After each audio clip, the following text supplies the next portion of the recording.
Oh, my hair, my hair, my hair. Where have you come from? Oh, for God's sake. Just ignore this. Ignore it. What the hell is that? Oh.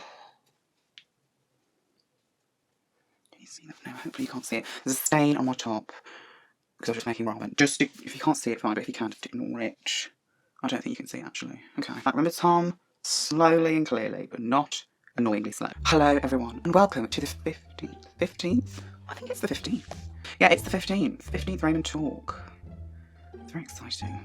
Liar, liar, plants for hire. I'm gonna kind of slowly change the structure of Ramen Talks, I think. I am going to move towards more K-pop based news items or topics. I'm not gonna not say like non-K-pop stuff, but mostly in the news currently is things that I really don't want to talk about. And it's stuff that I'm not really qualified to comment on. So, I'm not qualified to comment on K-pop stuff either. So I'm going to have a more direct focus towards K-pop news going forward. I'm also going to try to not talk about negative things. In the sense of, I think I will be talking about negative things, but I'm going to try and make light. Like, for some, in K-pop, negative things, I mean like the Burning Sun scandal. I won't talk about things like that because that is police matter. If it's a police matter, I'm not talking about it. But if like a group's getting hate or something, then I'll talk about that because I'll have an opinion on it, I assume. So I won't be talking about what's going on in the news right now. But having said that, I am going to be putting links, if I can find any, to donate to Ukraine, if you would like to. And I'm just going to basically try and structure the video better because I feel like it's quite, let's talk about a topic, and I haven't really thought it through, and now say something, and we're going to move on to the next topic, and I feel like you need to like think it through more, so I need to think a bit more. And I'm also going to do ones where I won't be necessarily eating ramen, I might be eating a cake, and because I really want to try and do mukbang, like those Korean mukbangers that eat like massive amounts. Obviously that won't be a ramen talk, that'll be probably a separate video, but it's going to have an element of that. I haven't worked it all out yet, but I will be changing the structure a bit. But we're going to be more K-pop based. So let's crack on. Our deep fried garlic and chili flavoured fried noodles. I don't know the brand name and I don't know what it said on the front because I'm very certain that it's Chinese. Is it Chinese? Where is it from? Oh, it's Hong Kong. So yeah, Hong Kong. Okay. So this is the brand. I really enjoyed the UFO garlic flavours. I'm hoping this is kind of similar.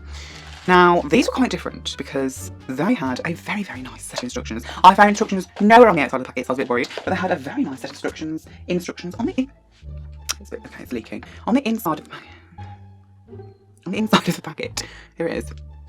Lovely. So it actually gives you lots of steps. So open lid from A to B, take out the sauce and garlic chips pack, fill up the indicate line with boiling water, close the lid, put the sauce pack on top of the lid. After 3 minutes, open the water vent, hold the edge on the two sides and gently drain that water. Caution hot, you like a caution. Take the lid off, add seasoning sauce, stir well, and add the garlic chips and serve. What confused me was the garlic chips is the like a little dried packet, which I was confused about because I thought you were supposed to add that in before you put the water in to let them rehydrate. I added them in afterwards because that's what it told me to do, and they have rehydrated, but maybe not as much as before. But so there you go. Right, so let's just see if we can translate the front, because I want to know what it says. Fried Noodle King! And that translates to Typhoon Shelter Aftertaste. That's Typhoon Shelter Aftertaste. That's Fried Noodle King. Cool. What does that say? It's even better if you add the dried garlic bag inside. Why wouldn't you do that? Anyway. Okay. So, I'm also going to implement, with the structural change, I'm also going to implement, like, segments, should we say. So the first segment I'm going to be implementing is the K-pop group of the month, because I do ramen talks basically once a month. So it'll be a K-pop group that I'll talk about. That they might have just debuted, they might have a comeback recently that I really enjoyed, they might be in the news for any kind of reason, or I might just want to talk about them because I like them, or I stand them, or whatever. They're a group that I think deserves attention. So we're going to implement that today. I haven't figured out any other. I might implement weirdest news story of the day as well, or the week, and I'm going to implement segments such as that. So we'll be doing the K-pop group one today. Right, so let's try the ramen, shall we? This looks very exciting. I didn't even have to open the packaging before I could smell the garlic. So, and of course I've put in. Why is the lighting in here so rubbish? Anyway, and of course I have put in. Oh, let's just try and get all congealed because obviously if you leave them a while, they'll stick together, don't they? So of course I put in a green onion because you've got to, in my opinion, to make ramen nice. You've got to put in a green onion. The only thing with this disadvantage of this tray is the ramen likes to fling itself out if I'm mixing it. So, right, so let's give it a go. I absolutely love garlic. Oh, I love garlic. Let's try some.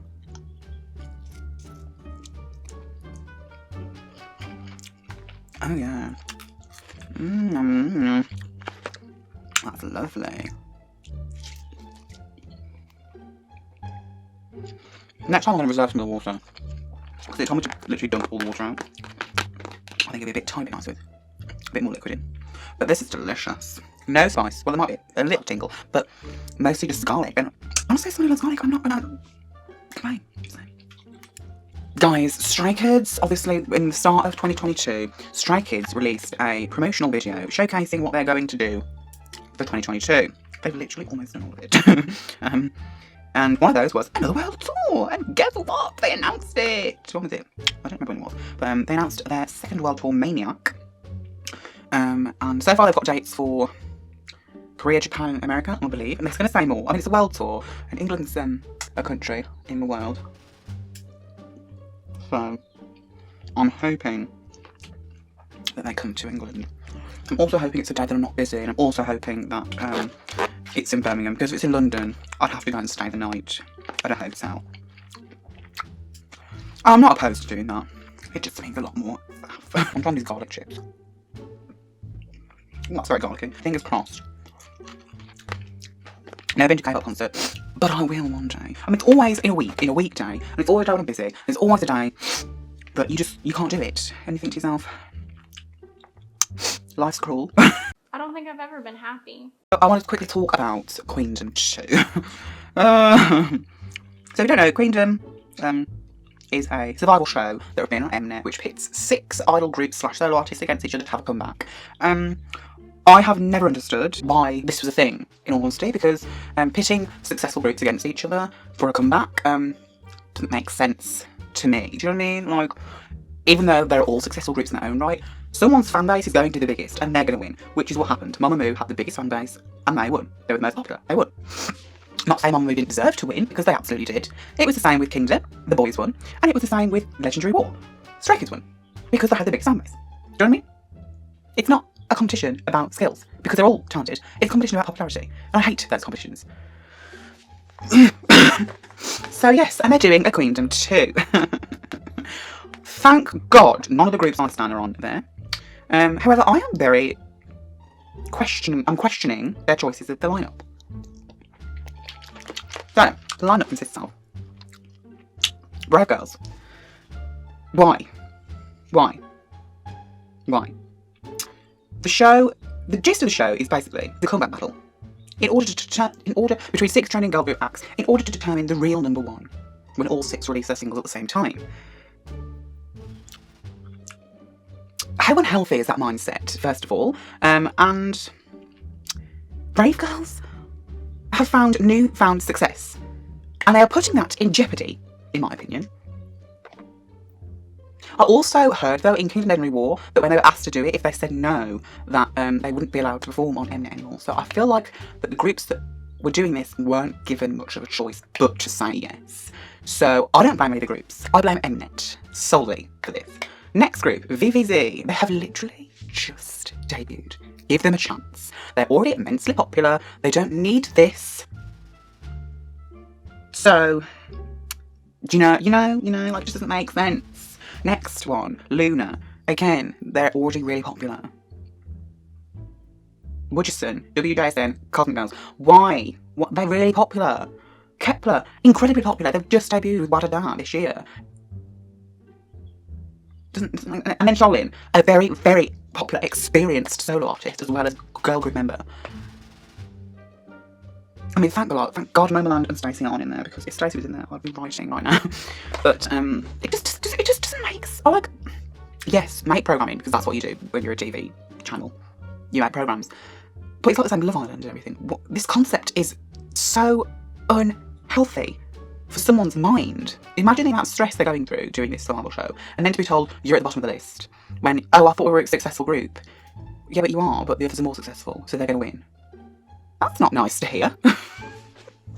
Cut to me saying the first thing is I'm not going to talk about negative things. I just have very strong opinions on Queendom too. Also in the news recently was the fact that Soojin, formerly of i-dle, his contract with Q was terminated. I thought that already happened, I'm not going to lie.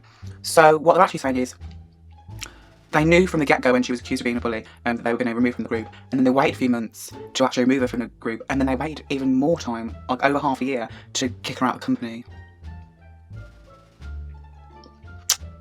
First of all, if you're going to kick her out of the group, don't make her wait. Think of how much that she must have been upset and worried that she might be kicked out of the group, only to find out that she was going to be kicked out of the group. And then also terminate her contract. Why would you not terminate her contract immediately? It doesn't make sense to me. I feel like she's been... Yeah, okay. My view on Sujin has changed since I found out that some of what she did was true. But I don't feel like she deserves all of this. Another news article I found recently, saw recently, was very upsetting news that Nmixx would be disbanding.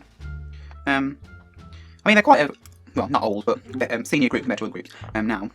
So it's not like the most shocking news in the world. I think it was more shocking because it came as a surprise to people. Like, there wasn't any indication that they were going to disband. But it's Hype again, isn't it? It's Hype. Because Nmixx were under Pledis. And obviously Pledis was bought by Hype. Well, not bought, but you know what I mean. I kind of get the impression that the companies who are now like in Hype and the idols don't like it. Because, let's be honest, BTS are the sellers. BTS will probably require the most attention because they are the highest sellers and they are like the best or the highest earning K-pop idols in the world. So if that was the case, I would imagine 90% of the financing or attention would go towards BTS. So I can imagine they're quite feeling like, oh, we're going to get screwed over here. They've done well to last as long as they did, in my opinion, because G-Friend lasted months in Hype. Actually, I think they were bought at the end of 2019 or something, and start 2020 or something, weren't they? And then they had Crossroads, Apple, and then Mango with Hype, and then they decided to go, nope, no thank you, and Source, and they left Source, didn't they? I certainly did the exception because they all willingly renew the contracts with Pledis and therefore Hype. But if you've noticed, none of the girl groups, again, from Promise 9 exception here, have really survived in Hype. So the common denominator here is Hype. So perhaps people need to take a second look at Hype. Do you know what I mean? Oh god. I'd really, if I was in the same group as BTS, not group, but company as BTS, I would really struggle to... Like, you just constantly feel like you're in the shadow, wouldn't you? Because you could never live up to them. The amount of money and attention that's been poured into them, you'd never get the same amount of that. This is really good. Okay, really quickly, I want to go through, this year, particularly, in the last couple of months, the amount of COVID-19 positive idols has been staggering. I think the cases in South Korea have started to go up a little bit, but the problem is they're letting the idols pretty much do everything they would normally do again. So they're going to get it. Do you know what I mean? So I have a list here. It's from Korea Boo. Hate Korea Boo, but I'm going to use it anyway. And there is 120 plus idols who's tested positive for COVID in the past month. And this was posted yesterday, which was the 8th. Tuesday the 8th, and today's Wednesday, the 9th. So, currently positive are all 9 Great Guys members: Hyuna, Sana and Moonbin, Sun Yul from Uptension, apologies if I absolutely butcher some of these names, Jun and Joshua from 17, the 8 from 17, Yua from Oh My Girl, Serum and Guri from Promise 9, DK and Sunwan from 17, Suyil, S-U-I-L, from Luminous, Chaeyoung from Promise 9, S-Coops from 17, Heesun and Daewang from Pink Fantasy, Sola and Yeonjung from Cosmic Girls Orchestra, Sunghoon from 6, oh my god, I've never heard of this group, Taegon, Doha, Suhyun and Sihu from Must Be, that sounds like Musty, Sunwoo from The Boys, Pio from Block B, Hyunjin from Luna, Hoshi from 17, Ye-chan from Pink Fantasy, Exy from Widgerson, Key from Shiny, Sejin from Fiction, Jacob from The Boys, and these have now recovered. Heejin, Kim Lip, Jinsol, Choeri, Eves, Chu, Go-won and Olivia High from Luna, Trong, Bomi and Namju have all recovered. I actually had no idea that Trong, Bomi and Namju were positive. I also know that Eunji and Haeyoung are also positive. Lee Jin-hyuk, Eunji and Haeyoung from Pink, Hassel, Vivi or Vivi and Yojin from Luna, Rose or Roger from Blackpink, Ryujin from ITZY, Ryo Wook from Super Junior, Yayin, who's that? Don't know who that is. Vernon from 17, Xion from Billy, Jessie and Lee Mi-ju, Sola from Mamamoo, Jinho from Pentagon, Shinhwan from Pentagon, Siyun from Billy, Haram and Suki from Billy, Hyojin from Oh My Girl, Unso from Cosmic Girls, Kim Min-ju, Kyujin from Nmixx, Woods, Tio or Tao or Ta, Junso, Yuku from DKB, Nancy and Hyper from Everland, Women from Gravity, and I have to stop recording in a minute. Sungyop, Reino, Baekgyeol, Romin, Wonhyuk and Yejin from Elast, Harry Jun from DKB, Kim Jongmin, Sua from Pixie, Mion from i-dle, Bae from Nmixx, Yeonjun from TXT, Kyu Hyun from Super Junior, Haeyoon from Joey Bullet, Lee Seung-gi, Woojin from AB6, Wonjin from Gravity, Chaeryeong from ITZY, V from BTS, Eunkwang from B2B, Sam from Achieve, that's his second time, Soojin from Weekly, Dan from Kingdom, Yeji from ITZY, Serim, Alan, Jungwoo, Minhee, Hyungjun, Taeyoung, and Songmin from Gravity, Jinwoon from 2AM, Jaehoon from BIG, Leah, ITZY, Wonru17, Sunwoo from Enhypen, Sulong from 2AM, Unru from T1419, Younghwa from CN Blue, Jokwan from 2AM, Kim Jongkook, and Tableau from Making High. That is a ludicrous amount of positive confirmations. Does that not tell you that you are not ready to go back to normality in terms of regular schedules? No, it does not. Thankfully, none of them so far have had any serious side effects or symptoms. That does not mean that that won't happen. It just makes absolutely zero sense to me, but whatever. For this week's month's segment, K-pop group discussion, I'm thinking of a name for this segment and I can't think of one off the top of my head. We're going to be looking at Nmixx. Lots to say about Nmixx. Nmixx is a group from JYP that has literally just debuted. They debuted end of February. 22nd of February, I think. And they have been absolutely attacked by netizens. Look, their song is a very, very experimental song, and we're entering to the age now where more and more girl groups, Billy, aespa, Nmixx, are doing unconventional music, as well as boy groups. Which is not an issue, really, is it? Because if you don't like it, just don't listen to it. But Nmixx debuted a song called 00 or 00, or I don't really know how to pronounce it, but it's 2 O's with a dot in the middle. I haven't been talking slowly this entire time. And look, it's not my cup of tea. Well, it is. I don't hate the song at all. Like, the girls are really talented. They can all sing, they can all dance, they can all do everything. And I don't think any of the hate that netizens are having is directed towards them individually, but more at JYP. Let's be honest, JYP himself is no one likes him. And JYP as a company, not the staff, as a company, is trash. So, yeah. But even so, I don't think that all this hate is warranted. I really don't. Because concepts are not up for copyright unless you copyright it. Unless you trademark it. So a group that does a pirate concept has no hold or claim financially over the pirate concept. Another group has every right to do that pirate concept, even if it is strikingly similar. There was a time, and I think it's still in my description, if you go to my About page, I used to have, I don't know whether it's still there, I take inspiration from everyone I follow on YouTube, Twitter, TikTok, whatever, and use that in my videos, because I like it, so I'm going to do it. Do you know what I mean? If they want to copyright strike me because I have copied someone, which doesn't happen, I don't think, on YouTube, then fine. But you cannot yell so much about this, because it just doesn't make sense. Like, okay, here is everything that Nmixx has been accused of. So, right before they debuted, their promotional trainer was accused of plagiarising Luna's Why Not. Yes, okay, the shots are very similar. But I really don't see why that's an issue, because they're not exactly the same, are they? So, you know, their beat change in their song was accused of plagiarising aespa's music. Again, very similar. They both have beat changes.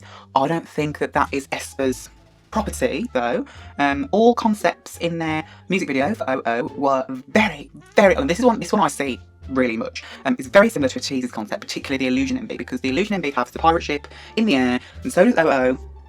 But, like, there are other scenes in the music video that do not look like Illusion. So, plagiarism is a very hard and strong word, and I really don't think you can accuse them of plagiarism. You can accuse them of being similar. That's not plagiarism. And then finally, their hand sign. This is their hand sign. Or that, I don't remember. But they've accused that of being the same. No, this is their hand sign, sorry. This is their hand sign. They've accused that of being the same, or too similar as ITZY's, which is this. Which is basically just this. But this. And, okay, I'm going to say this once. There's only a finite possibilities of things in the world. There's going to be a hell of a lot, but it's going to be a finite amount. So eventually we're going to get to the point where people are going to use similar beats and themes and sounds and hand signs because there's just none left to be original. Do you know what I mean? Like, NCTs is what this. How do you do NCTs? That? Is it that? They've also been accused of doing the same as Treasure, which I would thought Treasures was that. Or something like that, I don't know. But it just really annoys me. They don't deserve this at all. Can you imagine how they're feeling? they've just debuted. I mean, actually their sales and view count are doing astronomically well because of all this attention. But still, I'll be sitting there going, why is everyone hating us? Everyone hates us, why? Do you know what I mean? Wow, this has been a really negative episode.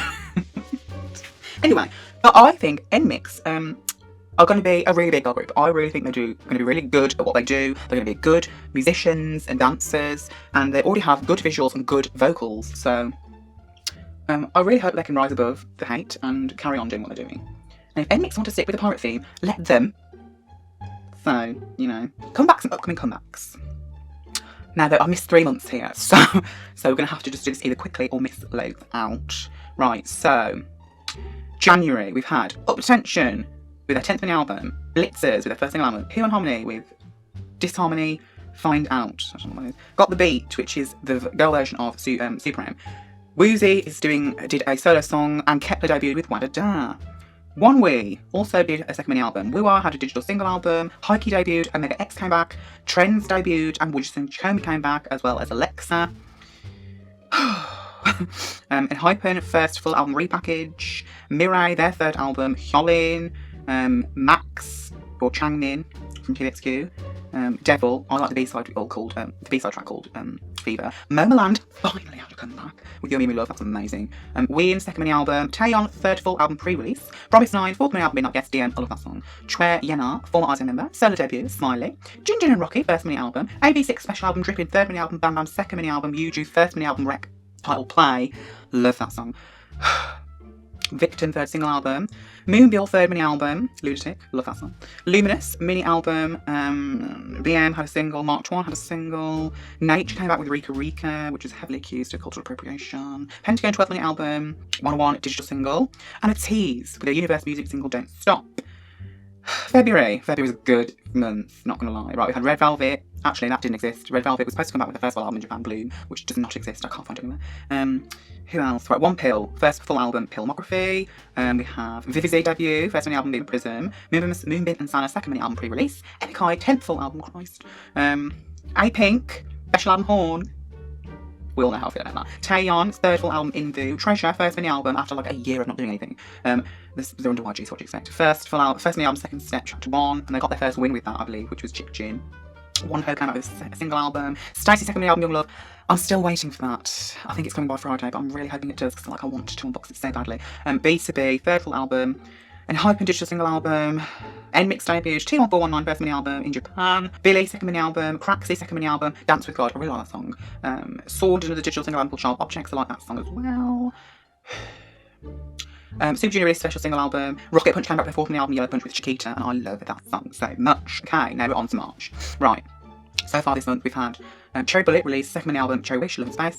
Not gonna lie, it sounds strikingly similar to Love So Sweet, but it doesn't matter to me because I love Love and Space. Tempest debuted, which was Everglow's brother group. That was a good song. And also we had Jihyo do a OST song. I did not know. We also had i-dle release the English version of Amy. Weekly came back with their first single album, Playing Game Awake, with the title Empire, and I love that song. And that's it. Upcoming comebacks for this month. We've got Quantum Beats doing a Universe music song called Esper. P1 Harmony releasing a US single album. Tan, a group called Tan, is debuting. Don't know who that is. Brave Girls are coming back with a 6th mini album, Thank You. i-dle, first full album, I Never Die. I'm so excited about that. The teasers look really good. Moonbin and Sana second mini album, Refuge. A group called ILY:1, I don't know how you pronounce that. I Love You 1, I don't know. Debut. Kihyun is doing a single album. Nuest is doing the best album, which will be their final album before they disband. Sola's having her first mini album on March 16th. Way is coming back with their 4th mini album. Twice is doing the 4th best album in Japan. TVXQ is doing their first mini album in Japan. Kingdom's coming back with their 4th mini album. A group called XG is, well, I don't know if it's a group, but is debuting. Stray Kids is doing their 6th mini album, Ordinary. Can't wait for that because this the trailer for Venom looks amazing. Although the noise in that trailer goes straight through me, I really can't stand it. Highlight's doing their first full album. Red Velvet's coming up with their mini album, Red Velvet, the Rev, how do you pronounce that? Festival 2022. Gravity's coming out with the first one album, Part 2. D-Crunch is having their 3rd mini album. Oh My God's coming out with their 2nd full album called Real Love. NCT Dream is doing their 2nd full album called Glitch Mode. Purple Kiss is coming out with their 3rd mini album, Meme M. Don't know how to pronounce that. 6th first full album, Pinky Swear Japan. Oh My God, first Japanese best album. And still to be announced is Dreamcatcher, which is going to be in April. My God, I've never spoken so much in my life. That has taken me 15 minutes to read all that. Right, so the very last thing I'm going to do is talk about my top 10. This is going to be like an hour long to edit. This is an hour long. I've been filming for 47 minutes. Right, okay. So my top 20 was top 10, but I've done this top 20 because I need to see like honourable mentions. So in at number 20 is Just Believe in Love, which is a Japanese song on Mamamoo Japanese version of Aya. Absolutely love that song. Would Your Son comes in at number 19 with A Natural. A group called Bling Bling did a song called Oh Mama last year. Love that. Number 18. 17, Doom Doom Ta by Tribe. I was obsessed with that song. Dun Dun Dance is number 16, sorry. From Oh My Girl, love that. Paint the Town, number 15, by Luna. Loco by ITZY is number 14. Pirate by Everglow is number 13. I'm a Pirate.